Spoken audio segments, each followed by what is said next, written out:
Igreja Presbiteriana da Encruzilhada. Meus irmãos, é um privilégio poder, retornando das nossas férias, poder estar aqui compartilhando a palavra do Senhor.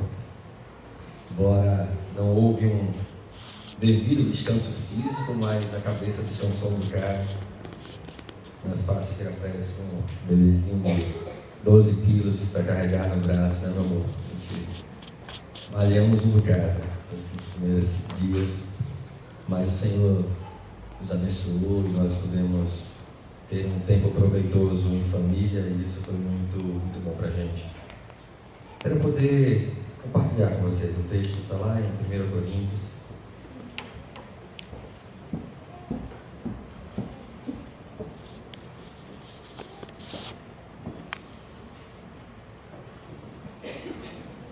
Coríntios, no capítulo 5. Nós vamos ler os 2 primeiros versos, e é sobre esses versos que pretendo compartilhar a exposição hoje com vocês. 1 Coríntios, capítulo 5, versos 1 e 2.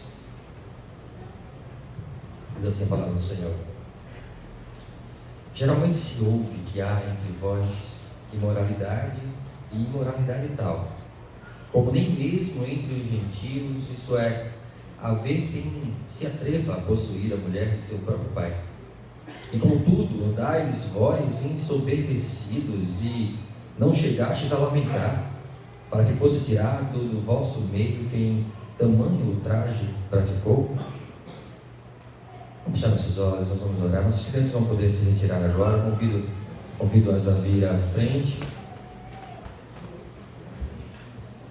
E nós vamos orar nesse momento.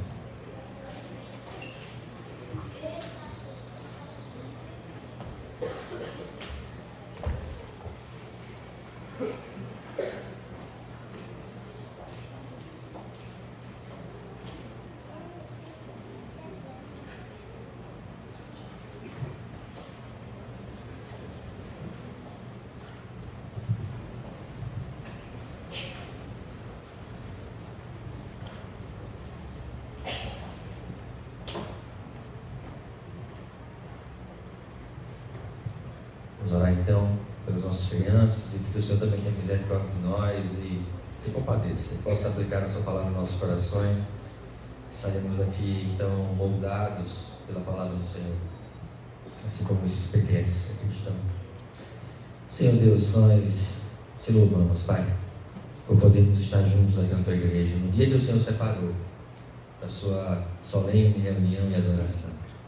Aqui estamos, Senhor, te louvando, dirigindo a Ti, Senhor, nossas orações cantadas, mas também nossas orações, nossos lamentos, nossas confissões de pecados. Ó Deus, tem misericórdia de nós, tem misericórdia de cada um desses pequenininhos, Pai.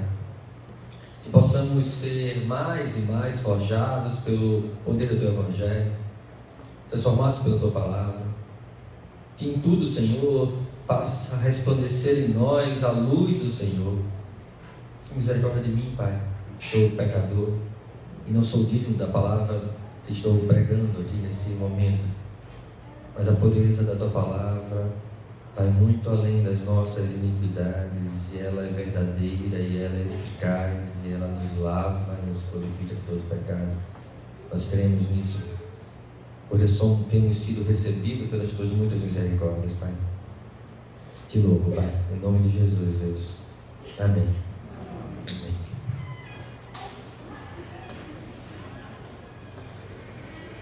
Quando as crianças vão se retirando, eu peço que você mantenha seu texto aberto. Carta de Paulo aos Coríntios. Nós lemos o capítulo 5, os versos 1 e verso 2. E é um texto importante para a gente, porque ele trata de uma responsabilidade da igreja. E é interessante que nós possamos ler no dia que recebemos membros novos. Membros que agora fazem parte dessa comunidade, fazem parte dessa congregação. Filhos da igreja presbiteriana da Encruzilhada, sob a responsabilidade da igreja presbiteriana da Encruzilhada, de cuidar deles, de ser bênção na vida deles, como o pastor Petróleo falou. Nós precisamos compreender essa responsabilidade de um modo geral aplicada a nós, a igreja, como um todo, na vida de cada um aqui. Como nós somos responsáveis pela vida de cada um aqui. E quando alguém no nosso meio venha falhar, venha pecar contra o Senhor, e quando esse pecado traz então vergonha para o seio da igreja, isso deve ser algo que a igreja inteira deve lamentar, em vez de simplesmente apontar o dedo, julgar e se sentir soberbo ou altivo em relação a isso ou aquilo, porque o filho pecou, o filho da igreja pecou, e é como o nosso filho. Nós, com todo cuidado e amor, como pais que somos, nós temos uma responsabilidade enorme de criar os nossos filhos e guiar os nossos filhos em disciplina, para que eles possam reconhecer o bom caminho do Senhor e não venham a se afastar deles, como então sugere o provérbio que assim se faça. Nós temos essa mesma responsabilidade para com a igreja de Cristo Jesus. Nós somos os esposos das viúvas da igreja, das viúvas da igreja. Nós somos os pais dos órfãos da igreja. Nós somos responsáveis pela vida uns dos outros, a exortar uns aos outros, a levantar o rosto uns dos outros, a pegar na mão uns dos outros, a caminhar uma segunda, terceira milha com o irmão, a dar a vida pelo próximo, a cuidar das nossas mulheres. Nós somos responsáveis como igreja e precisamos aprender a viver igreja, a viver esse senso de compromisso e de família, senso de amor pelo qual nós fomos resgatados e restaurados por um amor assim, um amor sim que tem cuidado de nos moldar e nos disciplinar e nos corrigir, mas um amor que tem o objetivo de nos restaurar, como o amor de Cristo que se entregou em nosso lugar para nos reconciliar com o Senhor, para nos reconciliar com Deus, para nos guiar no caminho da vida, uma vida abundante e genuína, na qual nós só podemos desfrutar por causa desse amor. Corinto era uma cidade famosa, rica na Acaia, na região da Acaia. Ela foi reconstruída por causa das constantes guerras e apenas em 46 depois de Cristo, ela rapidamente se tornou uma grande cidade de projeção, como um grande centro econômico e cultural naquele contexto. Era também um lugar onde muitas religiões se praticavam, eram praticadas ali, onde muitos cultos sensuais eram realizados e muita prostituição. No templo de Afrodite, conta-se que serviam mais de 1000 prostitutas. E lá também estava o principal templo do deus grego, que representava o ideal da beleza masculina, Apolo, e por isso também a juventude praticava abundantemente o homossexualismo. Pelo culto ao corpo, se prostituíam entre si. Esse contexto alastrava a reputação moral dos habitantes daquela cidade, de Corinto e por todo o Império Romano. Talvez em termos de reputação, talvez sim, mas em termos de promiscuidade, nós não veríamos em Corinto coisas tão diferentes das quais nós podemos encontrar no mundo, no contexto fora da igreja, fora de uma vida com o Senhor. Prostituição, homossexualidade, conduta imoral, lasciva, pornografia, coisas tão atuais, tão presentes, tão próximas da gente. Certamente você reconhece pessoas que levam uma vida dissoluta em meio a essas questões morais, questões sérias, questões que confrontam diretamente a verdade e o poder das Escrituras acerca dessas coisas. A igreja de Corinto, ela foi plantada no final, já na segunda viagem missionária de Paulo. Paulo teria ficado ali por cerca de 1 ano e 6 meses naquela cidade, plantando, pregando o Evangelho e pregando e ensinando a palavra do Senhor, desde as sinagogas e nas igrejas então que passavam a se formar de casa em casa. A carta de Paulo aos Coríntios foi escrita provavelmente pelo ano 54 depois de Cristo, enquanto ele estava já em Éfeso. Se nós voltarmos nossos olhos para o livro de Atos, por favor, convido a igreja a abrir em Atos, capítulo 18.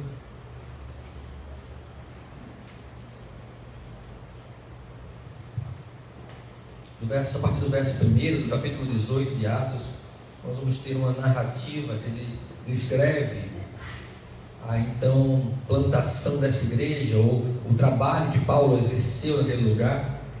Atos capítulo 18, a partir do verso 1, diz assim: depois disto, deixando Paulo Atenas, partiu para Corinto. Lá encontrou certo judeu chamado Áquila. Atos a partir do verso 18, capítulo 18, a partir do verso 1. Encontrou certo judeu chamado Áquila, natural de Ponto, recentemente chegado da Itália, com Priscila, sua mulher, em vista de ter Cláudio decretado que todos os judeus se retirassem de Roma. Paulo aproximou-se deles e, posto que eram do mesmo ofício, passou a morar com eles e ali trabalhava, pois a profissão deles era fazer tendas. E todos os sábados discorria na sinagoga, persuadindo tanto judeus como gregos. Quando Silas e Timóteo desceram da Macedônia, Paulo se entregou totalmente à palavra, testemunhando aos judeus que o Cristo é Jesus. Opondo-se a eles e blasfemando, sacudiu Paulo as vestes e disse-lhes: sobre a vossa cabeça o vosso sangue. Eu dele estou limpo, e desde agora vou para os gentios. Saindo dali, entrou na casa de um homem chamado Tício Justo, que era temente a Deus. A casa era vizinha, era contígua da sinagoga, mas Crispo, o principal da sinagoga, creu no Senhor com toda a sua casa. Também muitos dos coríntios, ouvindo, criam e eram batizados. Teve Paulo, durante a noite, uma visão, em que o Senhor lhe disse: não temas, pelo contrário, fala e não te cales, porquanto eu estou contigo, e ninguém ousará fazer-te mal, pois tenho muito povo nessa cidade. E ali permaneceu 1 ano e 6 meses, ensinando entre eles a palavra do Senhor. Nós temos aqui um projeto missionário de Paulo sendo então executado naquela cidade de Corinto, onde Paulo então passa ali 1 ano e 6 meses, 1 ano e meio, pregando e ensinando a palavra do Senhor àquela igreja. Uma igreja plantada, pastoreada, discipulada por Paulo por mais de 1 ano.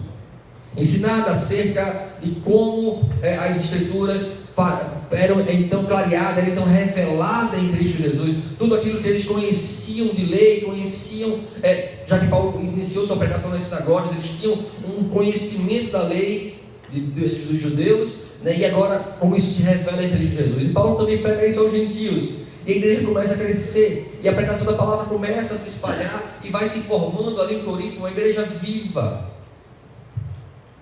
Enquanto Paulo foi logo obrigado então a sair dali para a Síria, por causa do comportamento ultrajante dos judeus, mas quando Paulo sai, se ausenta então depois de 1 ano e meio, muitos falsos profetas se instalam naquela igreja, e a igreja começa a ter uma série de problemas seríssimos, que vêm então a ser tratados por Paulo aqui.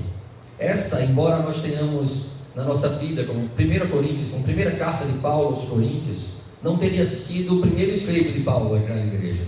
No próprio capítulo 5, verso 9, nós temos a entender que Paulo já havia escrito aquela igreja anteriormente, mas essa carta se perde. Nós temos 2 cartas aos Coríntios na Bíblia, que talvez tenham sido a terceira e quarta escrita por Paulo àquela igreja, segunda e terceira, na verdade, escrita por Paulo àquela igreja. Mas essa trata-se de uma carta didática muito prática. Ela trata de questões de conflitos sérios daquela igreja de uma maneira muito direta, muito objetiva. Paulo procura responder e disciplinar a igreja acerca de problemas diversos, sobretudo questões morais, problemas morais. Se você quiser, em algum momento, fazer uma leitura mais ampla, mais profunda da carta aos Coríntios, você vai aprender muita coisa sobre igreja, muita coisa sobre problema de igreja. Nós temos já no capítulo 1, Paulo tratando de questões acerca de divisão de igreja.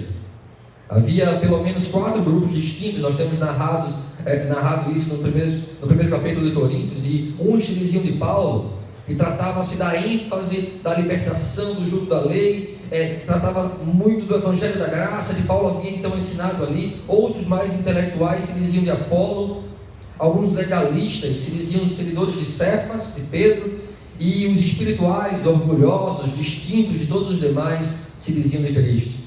E esses 4 grupos então se degladiavam dentro da igreja, provocavam uma profunda dissensão. Paulo trata disso no capítulo 1.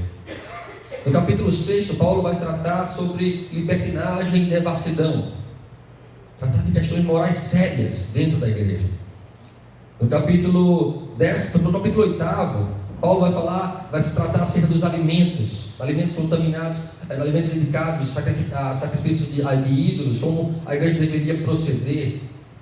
No capítulo 11, Paulo vai falar sobre o relacionamento homens e mulheres, sobre o sexo no casamento, sobre a questão da relação conjugal. Capítulo 14, sobre o uso dos dons. E no capítulo 15, sobre a ressurreição dos mortos. Nós temos aqui um compêndio de assuntos importantíssimos para o crescimento sadio e edificação da igreja contida nessa primeira carta de Paulo aos Coríntios. Apesar de tantos problemas, Paulo deixa claro que não está falando com incrédulos. Apesar de em algum momento ele chamá-los de crentes carnais, Paulo deixa claro que eles são irmãos, pois é assim que ele se dirige àquela igreja. No capítulo 1, verso 10, ele vai dizer: rogo-vos, porém, irmãos, pelo nome de nosso Senhor Jesus Cristo. Nós estamos falando de irmãos que muitas vezes precisam ser exortados acerca daquilo, do modo como estão vivendo, para viverem mais parecido com Cristo, para poderem ser então mais conformados à verdade do Evangelho, que nos recebe, que nos reconcilia com o Senhor, que nos molda, que molda o nosso caráter, que muda o nosso querer, que forja os nossos planos, sonhos e decisões das nossas vidas. Nós temos no texto que nós lemos, no capítulo 5, nos versos 1 e 2, 2 lições importantes, e eu queria me deter a elas nessa noite. A primeira delas é que a falta de disciplina, ela compromete a missão da igreja. A falta de disciplina, a falta de cuidado, ela vai comprometer a missão da igreja. Verso 1, nós vamos ter claramente expresso ali. Convido vocês a voltar os seus olhos para o texto do capítulo 5 de 1 Coríntios, no verso 1.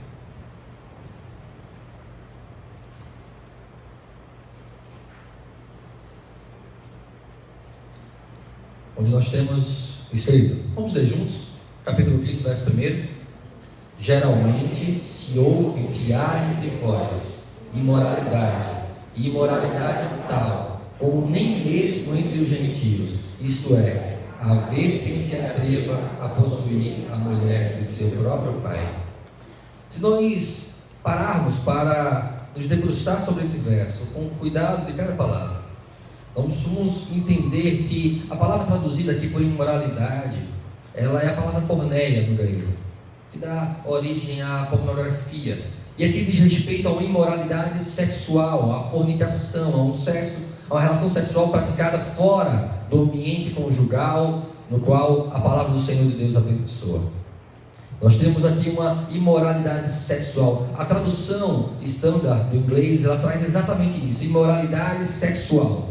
Ela traz a esse composto sexual para dar ênfase a que tipo de moralidade nós estamos falando aqui. Então, completamente ou geralmente, e quando ele fala geralmente aqui, olha, é porque é de conhecimento geral, não é porque é algo que acontece geralmente, mas é de conhecimento geral, é notório, é claro, já está, todo mundo já está sabendo disso. Se ouve que há imoralidade sexual entre vós, e tal imoralidade sexual que nem entre os gentios existe, de modo que alguém possua esposa de seu pai. Esse nem entre os gentios é uma questão até de tolerância. Nem os gentios toleram esse tipo de comportamento, nem os incrédulos, nem o mundo lá fora tolera esse tipo de comportamento que estava acontecendo dentro da igreja. Esse é um texto duro acerca desse ponto, e Paulo deixa claro que a sua acusação não está baseada no fato da notícia ser incerta, mas o assunto é de conhecimento completo, íntegro de todos aqueles que ali estavam. Não é um rumor duvidoso, não é um boato, não é um ruído. A sentença aqui poderia ser traduzida como realmente, como certamente, ou completamente se conhece.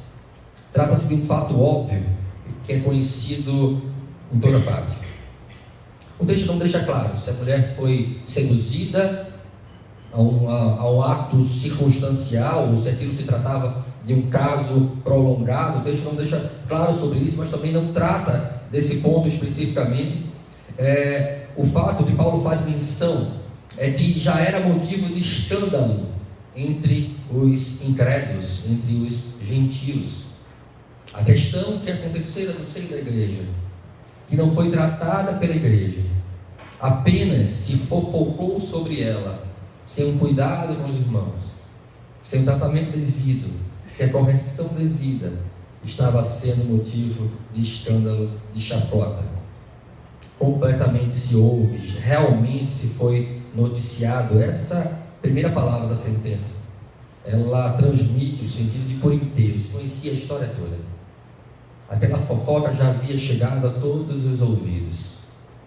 E quando a fofoca faz isso, quando a igreja age de maneira fofoqueira, leviana, ela traz dissensão, ela traz divisão, ela traz amargura para dentro da igreja, ela traz consequências que não devem ser vivenciadas no meio do povo de Deus. Paulo não denuncia quem trouxe a notícia, apenas relata o fato que reforça que já em outra carta havia advertido aquela igreja sobre imoralidade. É como se estivesse dizendo: puxa vida, eu falei para vocês sobre isso e vocês continuam permitindo práticas imorais no meio de vocês.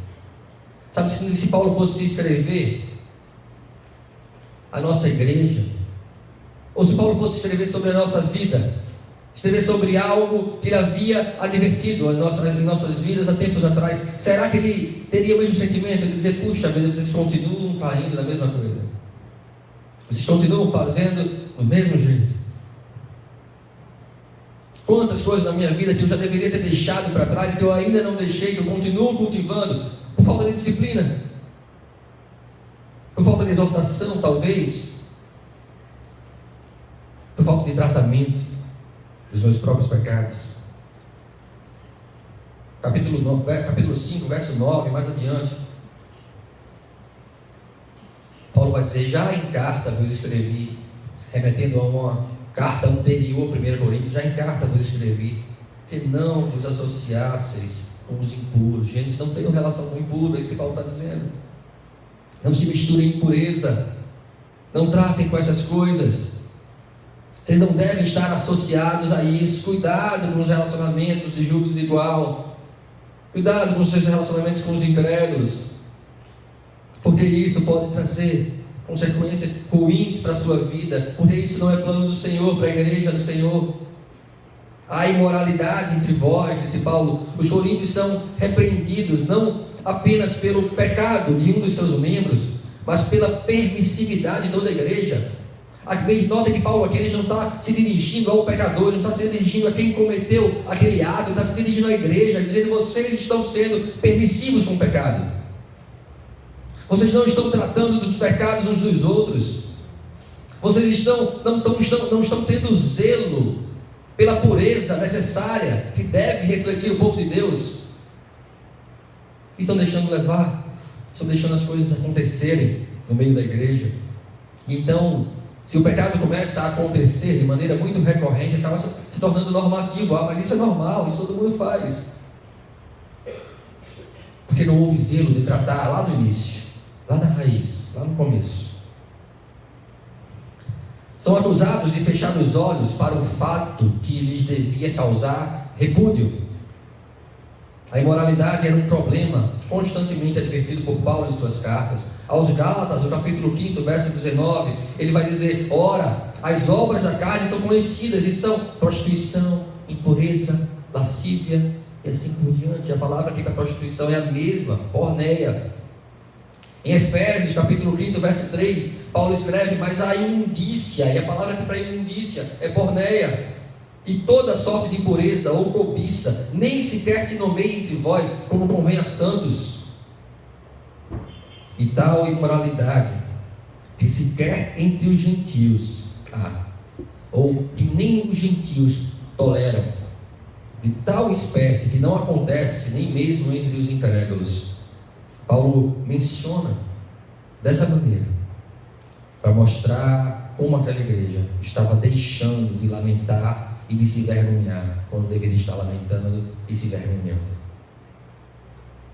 A igreja de Corinto deveria agir sobre o pecado, em vez de deixar que um membro pudesse envergonhar toda a congregação, que seus membros envergonhassem a si mesmo e a toda a congregação. A atitude irresponsável e abominável daquelas pessoas que estavam praticando aquilo, no caso daquela pessoa aqui mencionada, comprometia o testemunho da igreja entre os gentios, comprometia a missão da igreja. Se nós não tratamos dos nossos pecados, sabe o que nós vamos ouvir lá fora? Eu nem sabia que vocês eram crentes, porque fulaninho é de lá, né? Fulaninho eu conheço. Fulaninho é de lá, fulaninho faz isso, e é da igreja. Como assim você é da igreja? Eu não sabia, você parece que é da igreja. Nós começamos a ouvir esse tipo de coisa. E o nome do Senhor é envergonhado entre os gentios, entre os incrédulos, por coisas às vezes até que nem mesmo os incrédulos praticam. Eu já vi gente que não conhece a Deus, que não andam com o Senhor, que não tem a sua vida conformada ao Senhor, nem tem Cristo como Senhor e Salvador da sua vida, que olham para muitos dos nossos e dizem: como assim? Isso é ser crente? Então eu sou muito melhor do que isso. Há muita gente que não é crente que até parece crente. A gente até usa isso de desculpa para os nossos relacionamentos missionários. Mas fulaninho é mais crente que muito crente. Está errado o fulaninho e o crente que não está dando bom testemunho. O fato é que há pecados no meio da igreja, que nem mesmo muitos dos gentios lá fora, dos incrédulos lá fora, praticam ou vivem, e isso blasfema, isso então dá mau testemunho da igreja, isso é então algo agressivo ao nome do Senhor. Em Romanos, no capítulo 2, verso 24, falando sobre o povo de Deus, Paulo vai escrever: pois, como está escrito, o nome de Deus é blasfemado entre os gentios por vossa causa. O pecado não tratado, igreja, o pecado não tratado da própria igreja de Corinto era considerado um horror tal que nem mesmo entre os gentios ele era tolerado. No caso aqui, alguém que possuía a esposa de seu pai, e essa relação sexual era vista como uma união incestuosa e condenada. E eu não estou nem me referindo que essa seria a sua mãe, não. O contexto nos permite entender que aquela seria uma madrasta daquele jovem. Mas em Levíticos capítulo 18, para vocês entenderem um pouco dessa relação e como isso deveria ser visto pela igreja, em Levíticos capítulo 18, versos 8 e 20, dizem o seguinte: não descobrirás a nudez da mulher de teu pai, é nudez de teu pai. E no verso 20 diz: nem te deitarás com a mulher de teu próximo, para te contaminares com ela. Se nós olharmos isso à luz da palavra do Senhor, à luz da lei do Senhor, esse homem está quebrando o mandamento de cobiçar a mulher do próximo, e esse homem está quebrando o mandamento de honrar pai e mãe. Isso estava sendo negligenciado pela igreja, não estava sendo tratado pela igreja, e trazendo vergonha para o povo de Deus.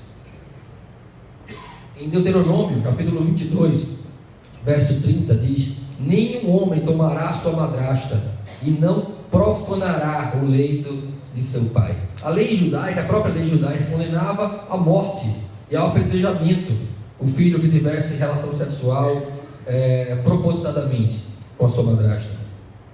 Essa era uma relação condenável, já naquele contexto, já no contexto até anterior àquele, da própria lei judaica, e que agora estava sendo vivida no meio da igreja, tolerada pela igreja, trazendo vergonha para a igreja.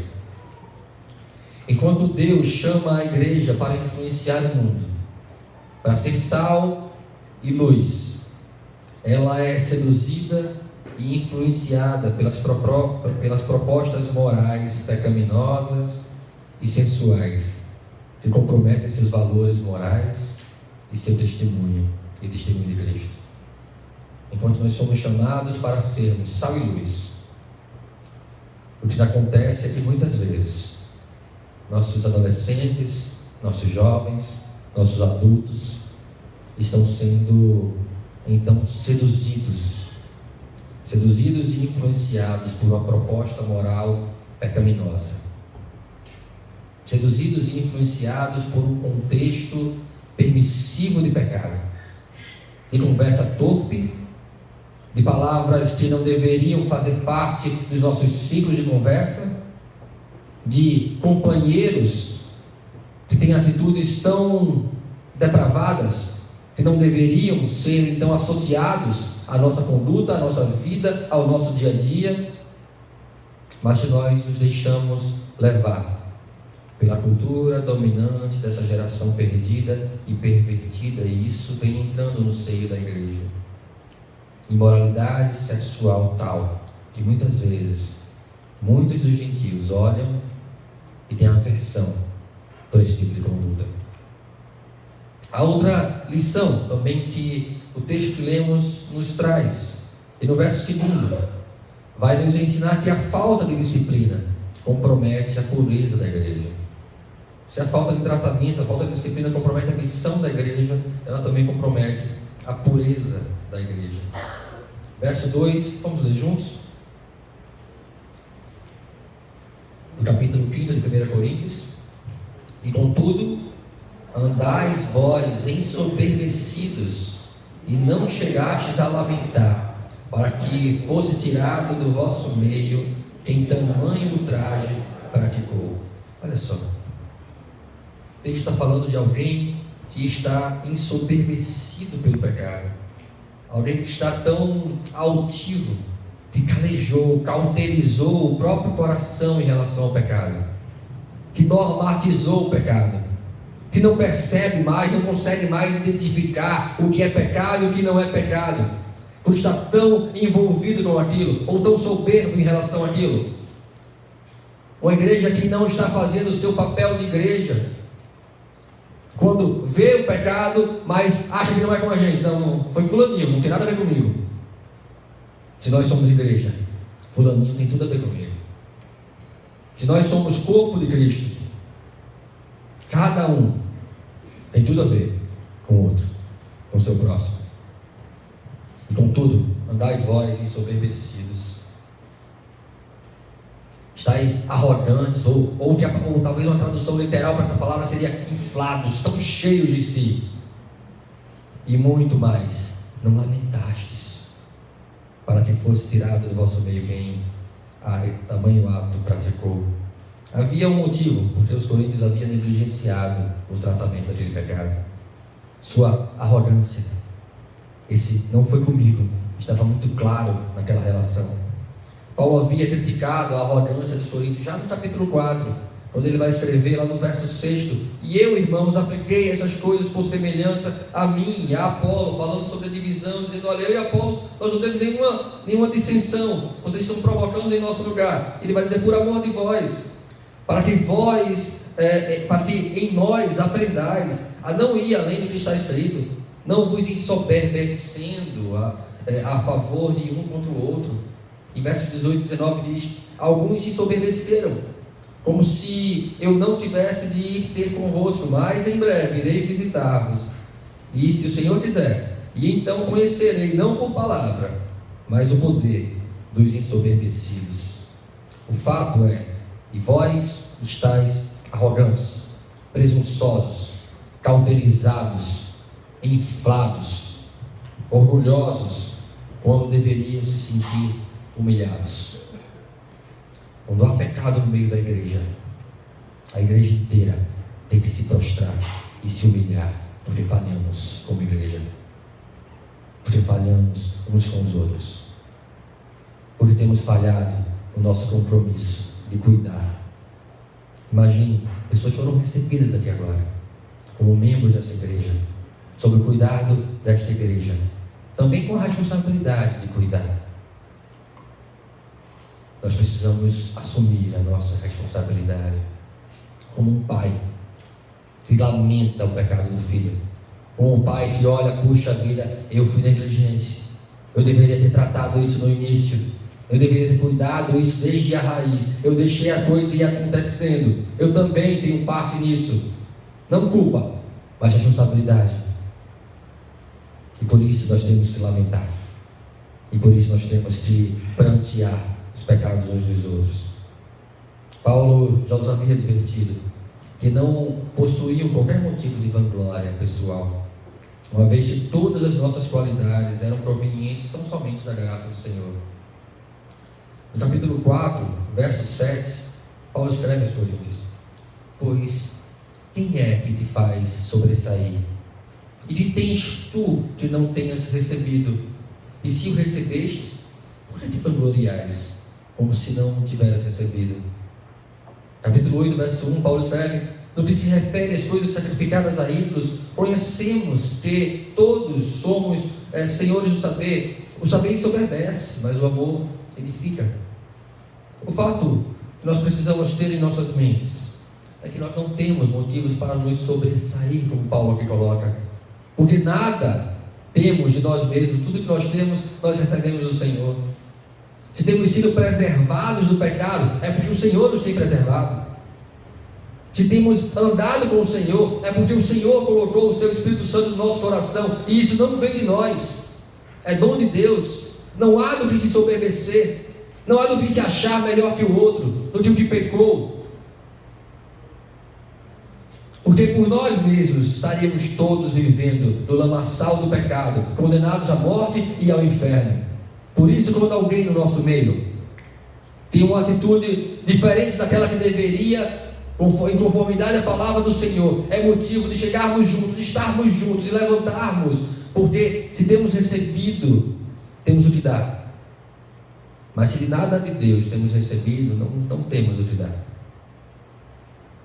A nossa responsabilidade enquanto igreja é evidenciada no nosso compromisso com os nossos irmãos. Havia entre os coríntios falta de humildade e nenhum constrangimento para com o pecado. Estavam inchados, inflados, cheios de si, de conhecimento e cegos para o pecado. Paulo os constrange a lamentar. O verbo então que é usado aqui para vocês não lamentam, ou pode ser também traduzido como angustiar-se ou prantear, refere-se a uma conduta cristã diante do pecado, de arrependimento e de entristecer-se pelo pecado cometido. Nós temos um exemplo disso de Esdras diante do templo, quando então o povo restaura o templo então é levantado depois do cativeiro babilônico. Esdras, no capítulo 10, versos 1 e 4, diz a palavra do Senhor: enquanto Esdras orava e fazia confissão, chorando, prostrado diante da casa do Senhor, ajuntou-se a ele de Israel muito grande congregação de homens e mulheres e de crianças, pois o povo chorava com grande choro. E se você for ler o contexto dessa fala, o contexto desse trecho que estou lendo aqui, você vai ver que eles estão pranteando e chorando pelo pecado do povo de Deus. Quantas vezes você já pranteou e chorou pelo pecado de um irmão da igreja? Quantas vezes você já se compadeceu de modo genuíno com um irmão que veio a desviar-se dos caminhos do Senhor?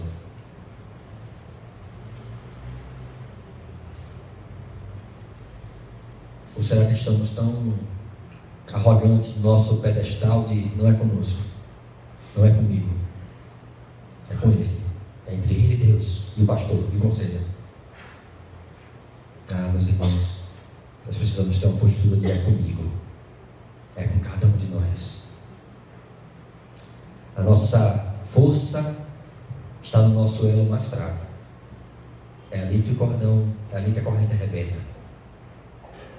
Mas se nós pudermos aprender a fortalecer uns aos outros, a exortar uns aos outros, a tratar uns dos outros, a disciplinar, a falar da palavra do Senhor, a exortar na palavra do Senhor em amor para a restauração, nós seremos uma igreja muito mais forte do que apenas negligenciando, ou passando a mão na cabeça, ou deixando tudo debaixo do tapete.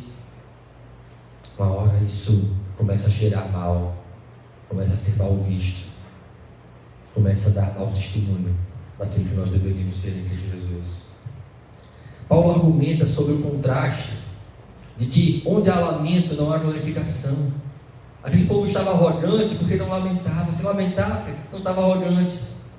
se pranteasse, não estava orgulhoso.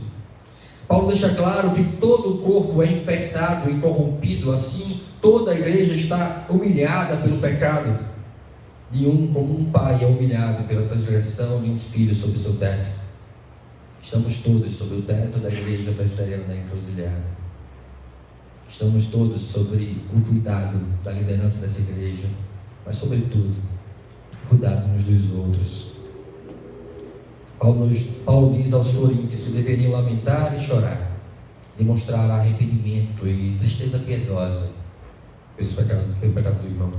Paulo nos ensina a ação também, a deixar o orgulho e a tratar, e a mostrar a obediência à palavra do Senhor e a necessidade de pureza com relação ao tratamento do pecado, até mesmo, sobre esse caso, até mesmo a exclusão do seio da igreja, da comunhão da igreja, para que seja tratado e não comprometa a pureza da igreja.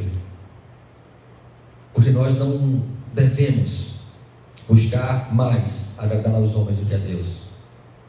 Quando a gente passa a mão na cabeça do nosso filho, que peca, que falha, nós estamos agindo como Eli, negligente, e vamos ser cobrados do Senhor. Ah, Eli, porque preferistes honrar teus filhos do que a mim, eu vou acabar o ministério da tua casa. Foi isso que o Senhor fez com a vida de Eli, com a família de Eli. Mateus capítulo 18, versos 15 a 17, texto bastante conhecido dos irmãos, eu tenho certeza, diz, nas palavras de Cristo: se teu irmão pecar contra ti, vai arguí-lo entre ti e ele só. Se ele te ouvir, ganhaste teu irmão. Se porém não te ouvir, toma ainda contigo uma ou duas pessoas, para que pelo depoimento de 2 ou 3 testemunhas toda a palavra se estabeleça. E se ele não os atender, dize-o à igreja. E se recusar a ouvir também a igreja, considera-o como gentil e publicano. Paulo então condena os coríntios, porque não tiveram a preocupação de tratar com o transgressor. A determinação aqui era a excomunhão. Paulo vai dizer isso aos coríntios, vai dizer, para que fosse tirado do vosso meio este que praticou tal ato, que fosse tratado, fosse tirado da comunhão, para ser tratado, até o ponto de negligenciando, e mesmo assim não querendo o tratamento, não querendo a disciplina, seja tratado como um gentil publicano. E há só talvez um equívoco de interpretação de muita gente, porque quando se diz que devemos tratar como gentil publicano, não é simplesmente abandoná-lo, é tratar como alguém que precisa ouvir agora plano de salvação. Não é mais a palavra exortativa de moldar-se aquilo, mas agora é plano de salvação. Ele é gentil publicano, ele é incrédulo. O que nós fazemos com o incrédulo? Nós largamos, nós deixamos na rua? Não, nós pregamos a palavra para a conversão. É um tratamento diferente. É diferente de tratar, é Bíblia também, mas quando a gente trata alguém um crente, a gente exorta-o a moldar-se a palavra. Quando a gente trata de um incrédulo, quando a gente trata de alguém que não conhece a Deus, a gente o exorta a conhecer a Deus, a conhecer o sacrifício de Cristo e o quanto importa deixar essa vida para viver em Cristo Jesus. Mateus 18, versos 6 e 9 diz: qualquer porém que fizer tropeçar a um desses pequeninos que creia em mim, melhor lhe fora que se lhe pendurasse no pescoço a grande pedra de moinho e fosse afogado na profundeza do mar. Ai do mundo por causa dos escândalos, porque é inevitável que venham escândalos, mas ai do homem pelo qual vem o escândalo. Portanto, se a tua mão ou o teu pé te faz tropeçar, corta-o e lança-o fora de ti. Melhor é entrar na vida manco ou aleijado, do que tendo 2 mãos ou 2 pés e seres lançados no fogo eterno. Se um dos teus olhos te faz tropeçar, arranca-o e lança-o fora de ti. Melhor é entrares na vida com um só de teus olhos, do que tendo 2, seres lançados no inferno de fogo. A igreja tem, portanto, a responsabilidade de tratar, de disciplinar e não usá-la, e não exercê-la. Mostra no texto, onde Paulo aqui exorta que se constitui em pecado. Não sermos uma igreja que busca tratar com o transgressor. Não sermos uma igreja que busca a pureza da igreja. Nos torna uma igreja em pecado, uma igreja ferida, uma igreja doente. A negligência em relação ao pecado, ela reflete uma igreja que faz concessão com o pecado, que se relaciona com ele de maneira a fazer trocas com o pecado. A tolerância com a imoralidade, ela contamina toda a igreja, ela se infiltra na vida de seus membros e ela nos incita a uma conduta permissiva, negligente. Isso faz com que aqueles pecados se tornem regra, se tornem normativos dentro da igreja, de modo que ninguém mais liga, porque todo mundo faz. Ninguém mais trata, porque ele vai tratar de fulaninho, se não tratou desse fulaninho. E a gente começa a uma conduta de barganha com o pecado. Esses sim, esses não. E a pureza da igreja é então deixada de lado. O zelo para com a responsabilidade que o Senhor nos chama, nos outorga, de seres santos, como o Senhor, como santo é o vosso Deus.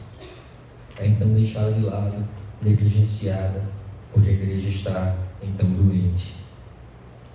O confrontar parte da atitude ou o desejo de tratamento de disciplina.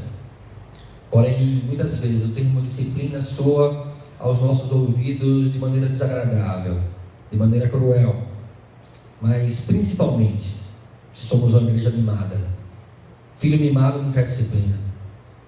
Filho mimado, como se dizia lá em casa, esperneia quando vai ser disciplinado, dá chilique quando vai ser disciplinado, porque é mimado. Nós precisamos aprender a disciplinar em amor. Nós precisamos aprender a gostar de sermos tratados, porque disciplina é expressão de amor. O pai que disciplina é o pai que ama. O pai que não ama deixa o filho viver na consciência do seu próprio pecado. O pai que não ama deixa o filho fazer o que faz, passa a mão na cabeça porque quer ser amigo do filho, não quer ser pai. E começa a deixar a criança fazer o que quer. Nós disciplinamos os filhos que amamos. E disciplinamos porque amamos. Uma igreja que negligencia, que é negligente, ela não manifesta amor, mas uma profunda falta de compromisso, de santidade e interesse naqueles que estão observando a igreja, estão querendo observar na igreja o testemunho de Cristo. A igreja permissiva, ela não ama Deus, ela não ama o corpo de Cristo. A igreja permissiva, ela não ama nem mesmo aquele que cometeu o pecado. A igreja que não disciplina, ela ama o mundo, ela ama a aparência, ela quer ser amada pelo mundo, mas não um contraste moral, vivo e eficaz à cultura predominante dessa geração perdida e pervertida. Essa igreja está perdida, entregue a questões morais e entregando questões sérias às consciências individuais de cada um. Nós precisamos compreender a responsabilidade que temos quanto igreja. Há um escritor chamado Davis Rugby. Ele escreveu um livro chamado, a tradução literal seria A Constituição de uma Igreja.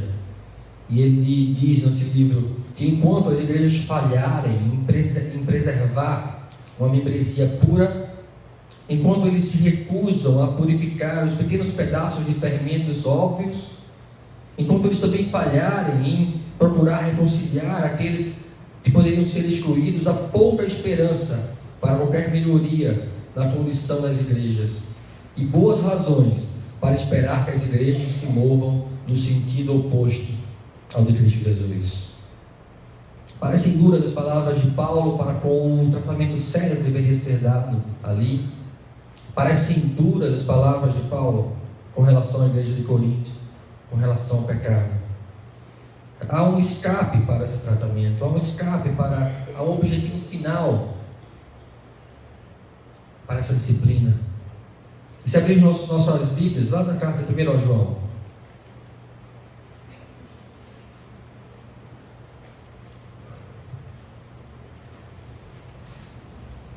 esse é o desfecho de toda a exortação. Esse é o fim de todo de todo ato de admoestação que você vai fazer ao seu irmão em relação ao pecado dele. Esse é o objetivo final da disciplina. 1 João, capítulo 1, versos 8 e 9. Vamos ler juntos? Se dissermos que não temos pecado nenhum, a nós mesmos nos enganamos, e a verdade não está em nós.